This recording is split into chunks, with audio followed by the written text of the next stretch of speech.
The ocean we all know and love seems vast and endless, but a common everyday product is destroying the water that we know and love. Plastics.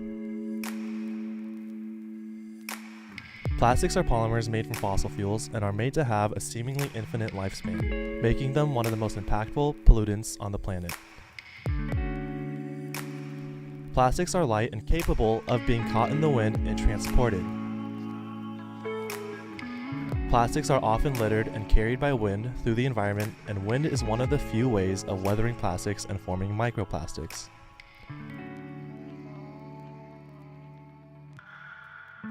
Wind, along with the ocean waves and sun, do their part to weather plastic into the smaller pieces that become microplastics. The effect of these microplastics are incredibly harmful to the ocean and the organisms that populate it. This is a microplastic. When this microplastic is weathered down by waves in the sun, not only does it get smaller, but it also releases harmful chemicals such as polyethylene terephthalate and high/low density polyethylene.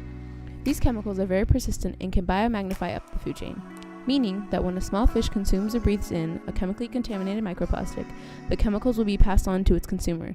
The concentration of the chemical will then increase with each level of the food chain.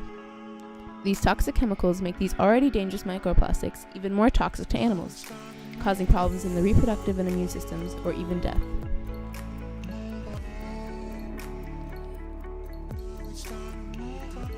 Fish are coated in mucosa, a mucous membrane that gives fish a slippery feel. The mucus coat has a high affinity for plastics, which can increase the concentration of plastics on the fish and the chance of the fish inhaling plastics. Plastics entering the body through gills are significantly smaller than microplastics entering the fish by consumption. Plastics entering the body through the gills take 6 times longer to leave the body compared with standard digestion, especially in crustaceans, mollusks, and fish. Microplastics at nanoscale can cross membranes into meat of the fish in which humans can consume. Chemicals attached to the plastics such as DDT, PBDEs, PCBs, BPA, and flame retardant are more present in fish with higher fat content such as salmon and tuna. For example, when DDT is absorbed, male fish become feminized or turn into females. When fish consume plastic, the larger microplastics cannot be digested. Plastic piles up into the fish's stomach, eventually starving the fish, which can lead to death. Ingestion of plastics increase mortality rates by stunting growth, as the fish cannot receive any nutrients through food, which can result in a physical disability. Aside from stunted growth, these fish lose their ability to smell predators, therefore are more vulnerable to prey.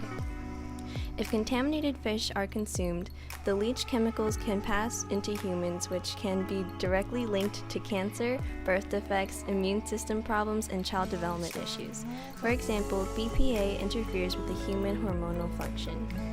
As a result, certain fisheries can go out of business due to complaints about high contents of microplastics in fish. For example, fisheries that receive fish off the coast of Britain and Japan have a high risk of getting shut down. However, there are little everyday choices that we can make as a society to help solve this seemingly hopeless issue. For example, you can opt out of using plastic bottles, and instead you can use high-quality reusable bottles. Here we have a few great options that will help save money and the environment. Other simple choices that every individual can make include using reusable bags and food containers. Remember to always remain thoughtful when disposing of plastics as well. Choosing to recycle is an easy step that can make a world of a difference. There are also laws being put in place to work hard at preventing future use of plastic and pollution. One example of these bans is the District of Columbia enacting a law to ban the distribution of disposable, non-recyclable plastic carry-on bags and set a fee of 5 cents for distribution of all of their disposable bags. This inspires society to use less plastic and become aware of its effects on the environment.